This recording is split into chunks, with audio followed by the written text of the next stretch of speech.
Terdapat ajaran dalam Alkitab yang secara khusus mendukung hak seseorang untuk memilih kebebasan dalam hak beragama. Apakah ada pengajaran Ajaran dalam Alkitab yang secara khusus mendukung hak seseorang untuk memilih kebebasan dalam hal keagamaan? Oh iya, ada sangat jelas. Kayak contohnya kalau dari kita banyak sih kalau misalnya pengajaran-pengajaran kayak contohnya di Alkitab, mereka-mereka yang mungkin berbeda versi atau berbeda kepercayaan itu tidak dipaksakan. Contohnya itu ada di dalam Perjanjian Baru, mereka yang punya kepercayaan Yahudi.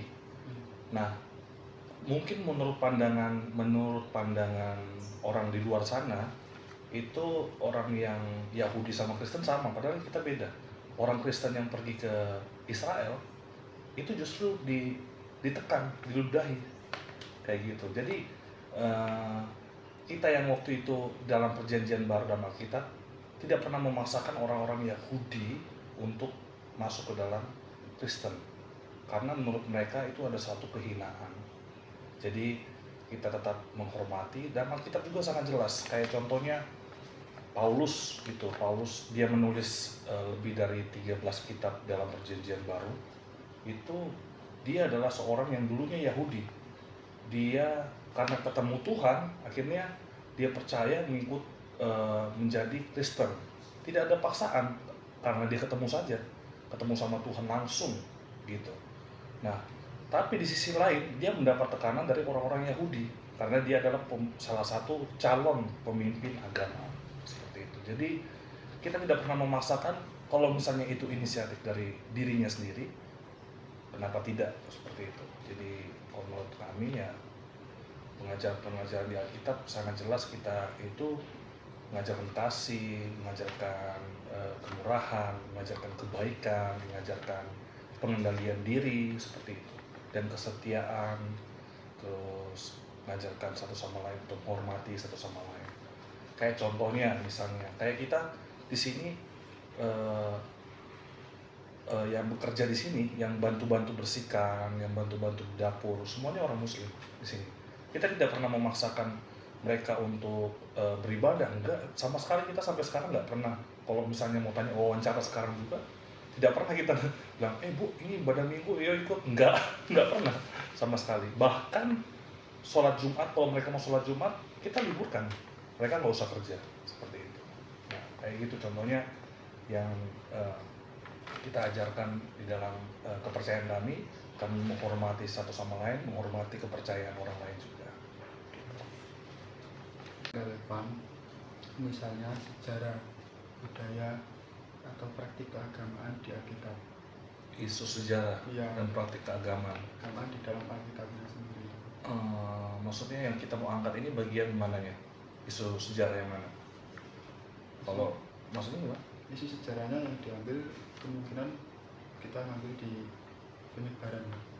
penyebaran agama Kristen. Ya. Oh iya, kalau isu sejarah agama Kristen, kalau dari saya itu, kita kan di Kristen itu ada Kristen Protestan itu ada banyak organisasi. Kemarin dari Kementerian Agama bagian Kristen itu menjelaskan bahwa untuk kami bagian Kristen Protestan saja, aliran karismatik, ada sekitar 300 organisasi gereja yang berbeda nama. Kalau kami namanya GPDI, kalau yang ada di yang samping masjid sebelah sana itu GBT, itu udah beda organisasi. Kita semua kayak tadi barusan saya baru pulang dari acara persekutuan hamba-hamba Tuhan. Itu kita ada sekitar di Tuban ini ada 25 organisasi gereja. Nah, masing-masing punya latar belakang isu yang berbeda-beda, baik dari penyebarannya. Ada yang penyebaran gerejanya yang dari India, ada yang penyebaran gerejanya yang dari Korea Selatan, ada juga penyebaran gerejanya dari Amerika. Nah, kalau kami gereja Pantai Costa di Indonesia itu penyebarannya kami dari Amerika dan Australia gitu. Jadi ada orang bule yang datang ke Cepu sini di Jawa Tengah ya, Jawa Tengah. Dia membangun istilahnya relasi dengan beberapa orang, kemudian bangunlah gereja, kemudian mereka pindah ke Bali, dari Bali kemudian mereka pindah Surabaya, dan sekarang sudah ada gereja yang lebih dari hampir mau 2 abad, gereja organisasi kami di Jalan Raja Wali Surabaya. Nah, dari situ penyebarannya terus menerus meluas ke Kalimantan, ke Sulawesi, ke Papua, ke Sumatera, terus ke NTT, NTB, semua itu kayak gitu kira-kira. Jadi kami itu ya berkembangnya dari pengajaran dari Australia dan Amerika kayak gitu kira-kira. Terus untuk memperingati hari-hari pentingnya itu ada apa aja Pak? Kalau di Oh iya, kalau kami ada Natal untuk merayakan kelahiran Juru Selamat Yesus Kristus, ada juga Paskah merayakan kematian. Setelah di hari Jumat, Sabtunya kita merayakan kebangkitan Yesus Kristus. Ada juga acara, ya ini cuma 2 itu aja, Paskah sama Natal, itu aja. Seperti itu. Ya.